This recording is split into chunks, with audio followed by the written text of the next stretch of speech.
नमस्कार दोस्तों, science by academy में अपना YouTube चैनल में आपका बहुत बहुत स्वागत है। तो आज की जो क्लास रहेगी उस क्लास के अंदर हम साइंस के जो आरपीएफ और आर्मी के प्रीवियस ईयर जो क्वेश्चन है वो पढ़ेंगे भाई। जितने भी आपके टेक्निकल या आरपीएफ या एसएससी जीडी या आर्मी जीडी के जो भी क्वेश्चन है वे सारे क्वेश्चन पढ़ाएंगे भाई, और प्रीवियस ईयर क्वेश्चन पढ़ाएंगे जो एग्जामिनर ने पूछे हैं। तो सबसे पहले आज का जो हमारा फर्स्ट क्वेश्चन है वो है भाई पादप विज्ञान के जनक। सभी बच्चे लिखो इस साथ साथ, और ये कल आपने याद करके रहने हैं सभी क्वेश्चन। पादप विज्ञान का जनक, और पूरी डिटेल के साथ पढ़नी है भाई कि एक एक क्वेश्चन की मैं डिटेल कराऊंगा। अच्छा है, आपका पूछेगा पादप विज्ञान का जनक। पादप विज्ञान को हम बोलते हैं भाई बॉटनी। पादप विज्ञान को हम क्या कहते हैं इंग्लिश में? बॉटनी। बॉटनी में किसकी स्टडी करते हैं भाई? पेड़ पौधों की। तो आपका पूछेगा एग्जामिनर पादप विज्ञान का जनक बताओ। तो पिछली बार आर्मी के अंदर पूछा हुआ क्वेश्चन में बेस्ट क्वेश्चन है रेलवे अभ्यास का थियोफ्रेस्टस। ये बताओगे पादप विज्ञान का जनक कौन था हमारा? थियोफ्रेस्टस। इसकी डिटेल करवाऊंगा भी मैं, बहुत ही अच्छा है। आप लोग पूछ लेगा थियोफ्रेस्टस की बुक का नाम। थियोफ्रेस्टस की बुक का नाम। तो जो थियोफ्रेस्टस था उसकी बुक का नाम लिखो भाई द हिस्टोरिया ऑफ प्लैनेटरम। क्या थी भाई थियोफ्रेस्टस की book? The Historia of Plantarum. हर क्वेश्चन को हमें बहुत ही अच्छा से डिस्कस कराएंगे भाई, एक एक पॉइंट से। आज की जो क्लास रहेगी उसको आपने डिस्कस करना है। तो सबसे पहले क्वेश्चन आप लोग जवाब दो, पादप विज्ञान का जनक किसे कहा जाता है? वही थियोफ्रेस्टस। बोलो, कोई दिक्कत नहीं, लाइव क्लास है थियोफ्रेस्टस। उसके बाद थियोफ्रेस्टस की पुस्तक का नाम क्या बताओगे? तीसरा क्वेश्चन मैंने लिखना है बॉटनी का। मैंने आपको बता दिया कि बॉटनी के अंदर किस स्टडी कराएंगे हमने? प्लांट्स की स्टडी करेंगे। बोलो भी डन है कि नहीं? इसके बाद नेक्स्ट पॉइंट लिखो, आपका आर्मी में ये भी क्वेश्चन पूछ सका ये बायोलॉजी का जनक। बायोलॉजी का जनक, तो बायोलॉजी का जनक कहा जाता है अरिस्टोटल। अरिस्टोटल को क्या कहते हैं भाई? अरस्तु। Very nice. बीच बीच में सुनता रहूंगा भाई, बायोलॉजी का जनक किसे कहा जाता है? हमारा अरस्तु। पादप विज्ञान का जनक किसे कहा जाता है? अभी अभी बताया था थियोफ्रेस्टस। आपका पूछा एग्जामिनर थियोफ्रेस्टस की पुस्तक का नाम बताओ। तो क्या था हमारा थियोफ्रेस्टस की पुस्तक? The Historia of Plantarum. Very nice. Biology का जनक कौन है भाई? अरस्तु। लिखो अरस्तु की पुस्तक का नाम।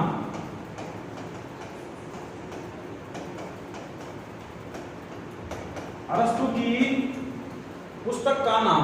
अरस्तु की पुस्तक क्या थी? लिखो द हिस्टोरिया ऑफ एनिमेलिया। क्या थी भाई? The Historia of animalia. थोड़ी इसकी विड्थ बढ़ा देते हैं हम।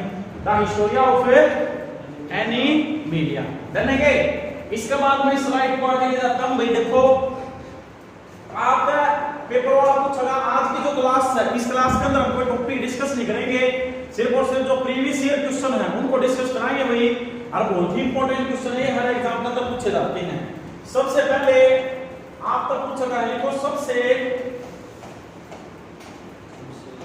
हल्की धातु। मिक्स क्वेश्चन पढ़ाएंगे भाई सभी। सबसे हल्की धातु का नाम बताओ। तो सबसे हल्की धातु कौन सी हमारी? लिथियम। लिथियम, और लिथियम का सिंबल है Li। नेक्स्ट क्वेश्चन लिखो सबसे भारी धातु। उसमें आर्मी से रिलेटेड क्वेश्चन है, सारे आपने पढ़ने हैं। सबसे भारी धातु, सबसे भारी धातु बतानी है ओस्मियम। सबसे भारी धातु कौन सी? क्या होगा पेपर में? Very nice. ओस्मियम का सिंबल है OS। आपको मैं फिर बता देता हूं भाई, सबसे हल्की धातु कौन सी? लिथियम। और सबसे भारी धातु ओस्मियम। दो धातुओं में जो हाईली रिएक्टिव है सोडियम और पोटासियम, जिन्हें केरोसिन ऑयल में रखा जाता है। क्वेश्चन आया था भाई कौन सी धातु को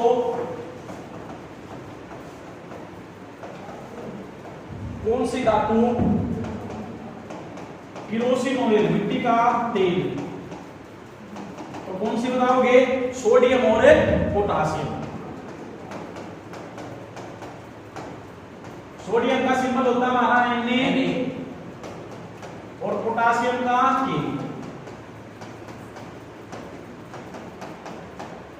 एनी डाउट भाई यहां तक? सबसे पहले क्लास में हम 3 ही क्वेश्चन डिस्कस करेंगे जो इंपॉर्टेंट है। कल सुनूंगा भाई आपने बताओ सबसे हल्की धातु कौन सी थी? लिथियम। सबसे भारी धातु ओस्मियम। उसके बाद कौन सी धातु केरोसिन ऑयल में रखी जाती है? कौन सी? सोडियम और पोटासियम। नेक्स्ट लिखो भाई, नेक्स्ट क्वेश्चन। दो धातु जिन्हें हथेली पर रख के ही पिघल जाती है,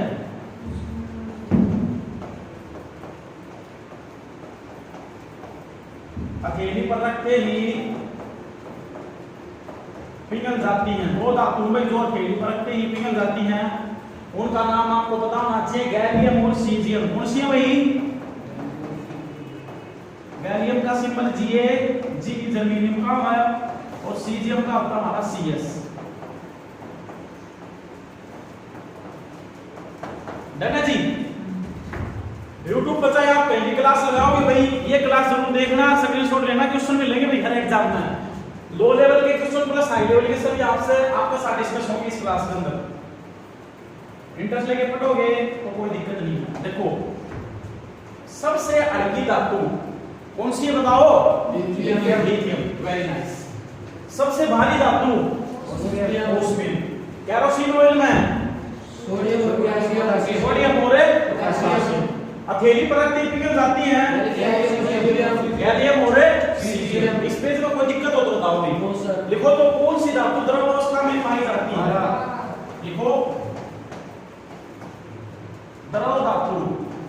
तो द्रव अवस्था में जो धातु पाई जाए उसका नाम क्या है? पारा। और पारा का सिंबल आपने क्या लेना भाई? Hg। पारा का सिंबल क्या लेना है? Hg। देखो भाई कई इंग्लिश मीडियम के भी बच्चे हैं, धातु हम इंग्लिश में क्या बोलते हैं? मेटल। ठीक है जी, धातु को क्या बोलते हैं? मेटल। और आप इसको कॉम्प्रोमाइज कर सको। ठीक है जी? करे साहब बोलो। लिखो तो आतिशबाजी के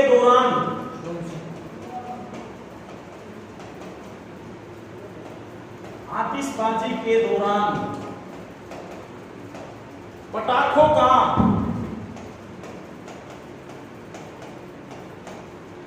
लाल रंग,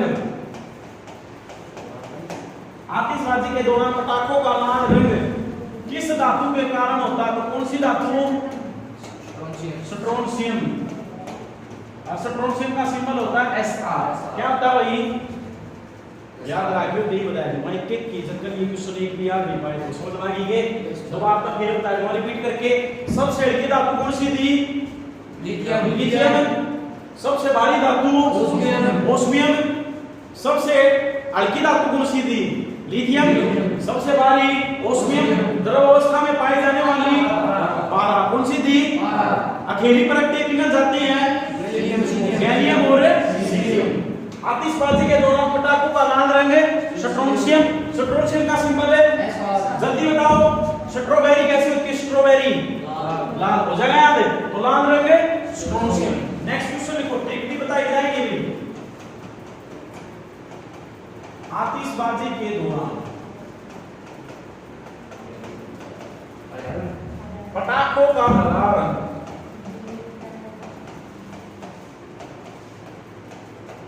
आतिशबाजी के दौरान पटाखों का हरा रंग। आंसर लिखो बेरियम। और बेर कैसे होते हैं? वेरी नाइस, बहुत अच्छे लिखा। अगला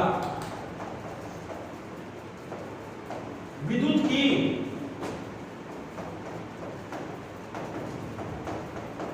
एकमात्र कुचालक धातु।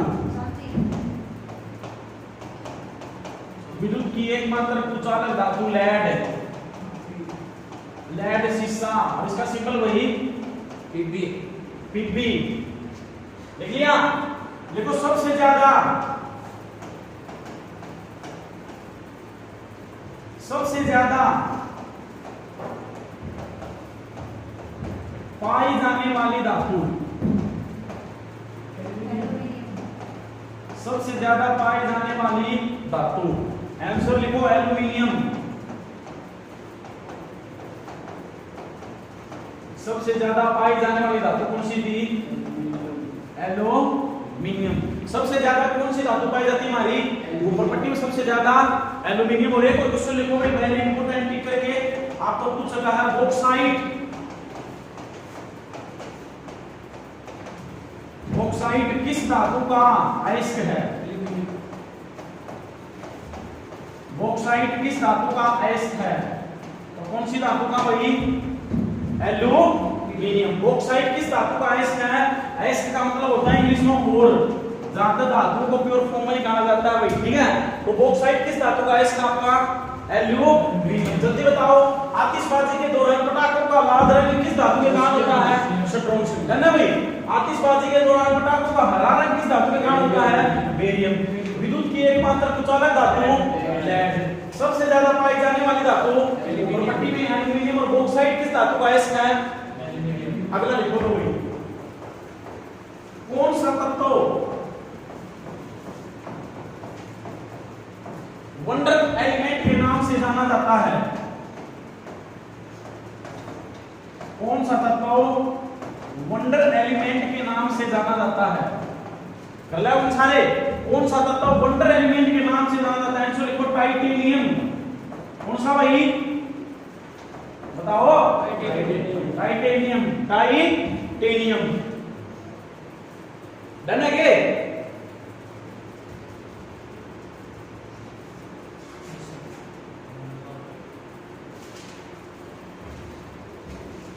चलो भाई नेक्स्ट, डन है। क्लोरोफिल के अंदर कौन सी धातु?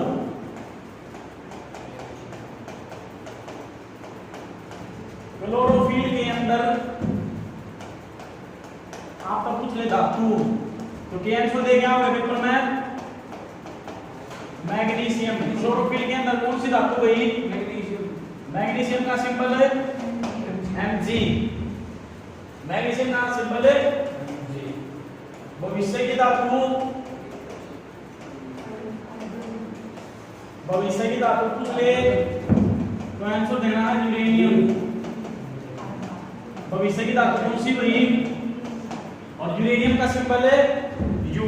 यूरेनियम का सिंबल है U। ठीक है जी। और धातु से भाई अगली क्लास में पढ़ाएंगे, आज तो धातु के लिए इतने पढ़ने। नेक्स्ट क्वेश्चन देखो, पिछली बार इंडियन आर्मी के अंदर क्वेश्चन पूछा गया था भाई, मानव शरीर की भूरे रंग की ग्रंथि, मानव शरीर की भूरे रंग की ग्रंथि, तो क्या आंसर दे क्या होगे? लीवर। लीवर बोले तो यकृत, याद रख लोगे। मानव शरीर की भूरे रंग की ग्रंथि लीवर। देखो सबसे बड़ी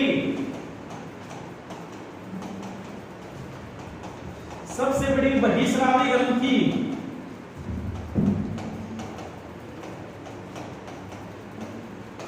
सबसे बड़ी बहिस्रावी ग्रंथि पूछ ले तो कौन सी बताओगे? लीवर। लीवर बोले तो यकृत। ठीक है जी। लीवर का 3-4 क्वेश्चन याद रखने हैं। लीवर का अध्ययन, लीवर का अध्ययन आपने बताना है हिपैटोलॉजी।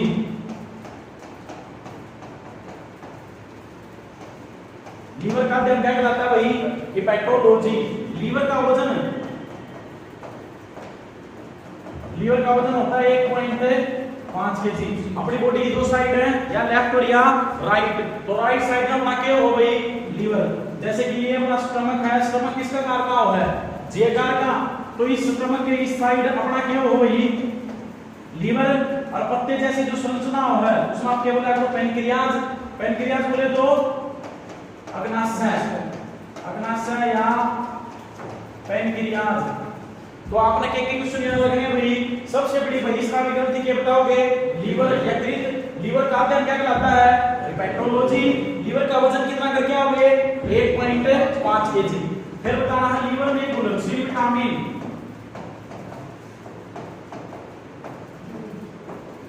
लीवर में घुलनशील विटामिन, तो आपने याद रखना कीड़ा के ई डी ए। लीवर में घुलनशील विटामिन में आपने कौन से बताए हैं? कीड़ा के ई डी और ए, ये चार विटामिन लीवर के अंदर घुलनशील है भाई।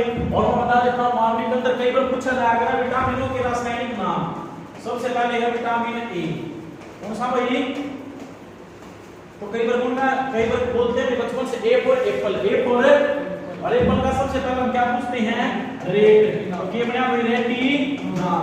तो आपने पूछा ए का रासायनिक नाम, तो ए का रासायनिक नाम है रेटिनॉल। ये रासायनिक नाम तो क्वेश्चन पक्का पूछेगा भाई, लिख लिया। फिर आपको पूछेगा विटामिन सी का रासायनिक नाम, तो सी फॉर क्या बताई थी? सी फॉर कार्बन संरचना एस, ये बताई थी एस कार्बिक, क्या थी भाई? एस कार्बिक। उसके बाद बताया था ई, क्या बताया था भाई? ई फॉर एलिफेंट, एलिफेंट को मतलब टोको, क्या बताओगे? टोको। ये सारे आपने याद करके ले आए हैं। उसके बाद आपने याद रखना है डी, डी हड्डियां खतरा हो गई। हड्डियां क्यों? आपका कैल्शियम, कैल्सीफेरो, कौन सा फेरो? कैल्सीफेरो। उसके बाद बताना है के, तो के में आप कह दिया ना भाई के बात, तो के में आप फिर वो फील कर जाएगा, क्या हो जाएगा? फिलो क्विनो, फिलो क्विनो। B1, B1 का तो पता ही होगा, थायमिन। फिर आपको याद रखना है B2, B2 मतलब दो एकड़ जमीन में क्या हुई थी? राई, तो ट्रिक तो याद रखना राइबोफ्लेविन, कौन सा फ्लेविन भाई? राइबोफ्लेविन। कई बार अपन को देखना उसका तो 3 टेम नया सीन चल रहा है, तो B3 का नियासिन, 3 टाइम सीन था नया, B3 का रासायनिक नाम है नियासिन। ये आपको याद रखना है रासायनिक नाम विटामिन के, ठीक है जी। फिर उसके बाद 2-3 और हैं, मैं बता देता हूं, अभी खत्म हो जाएंगे। B5 का होता है पेंटोथेनिक, B5 का क्या होता है हमारा? अब तक 7 दिन आपने बायो पढ़ ली, तो B7 का क्या होता है हमारा? बायोटीन। B7 का रासायनिक नाम क्या होता है भाई? बायोटीन, ठीक है जी। B7 का बायोटीन। B9 का क्या होता है? फोलिक एसिड, कौन सा एसिड है? Folic acid. आप तो पूछ ले B9 का बताओ, क्या बताओगे? Folic acid. ए की कमी से रोग उत्पन्न होता है भाई, ए की कमी से रोग कुछ ले पेपर वाला, तो ए की कमी तो कौन सा रोग बताओगे? रतौंधी। पिछली बार आर्मी में क्वेश्चन पूछा गया था भाई टैडपोल का संबंध, देखो बता था ना, टैडपोल का संबंध किससे है? टैडपोल, तो टैडपोल का संबंध है भाई मेंढक से। टैडपोल का संबंध किससे है? मेंढक। जिससे मेंढक का बच्चा का जन्म होता है ना भाई, उस जन्म वाली अवस्था में क्या बोलेगा? टैडपोल। आप तो पूछो टैडपोल का संबंध किससे, क्या बताओगे? मेंढक से। मेंढक टैडपोल की अवस्था में किससे सांस लेता है? तो मेंढक सांस लेता है भाई फिर गिल्स, गिल्स बोले तो गलफड़े, ठीक है। गिल्स, गिल्स, गिल्स बोले तो गलफड़े। और मेंढक में अर्धा कोष्ठक होते हैं 3, कितने अर्धा कोष्ठक होते हैं? 3, नोट कर लो। मेंढक में अर्धा कोष्ठक कितने होते हैं? 3। वैसे तो मेंढक तीनों चीजों का प्रयोग रहेगा, सांस लेने का भी, त्वचा का भी, फेफड़ों का भी और एक गिल्स का भी, जो आपके गलफड़े हैं। फिर एक बार क्वेश्चन पूछा गया था भाई, कौन सा विटामिन, कौन सा विटामिन रक्त का थक्का, कौन सा विटामिन रक्त का थक्का जमाता है? तो कौन सा? ये याद करने में जरूरी, विटामिन के। फिर लोग पूछ रहे रक्त का थक्का जमाने में कौन सी कोशिका सहायक है? तो रक्त का थक्का जमाने में कोशिका अपनी है प्लेटलेट्स। रक्त का थक्का जमाने में कौन सी कोशिका सहायक है भाई? प्लेटलेट्स। तो आज की क्लास में इतना ही पढ़ना है। धन्यवाद दोस्तों, ठीक है भाई। आज जितना भी काम कराया आपने सब याद करके आना भाई, और बाकी का जो प्रीवियस ईयर है वो हम नेक्स्ट क्लास में पढ़ाएंगे। ये हर कंपटीशन के लिए जरूरी है भाई।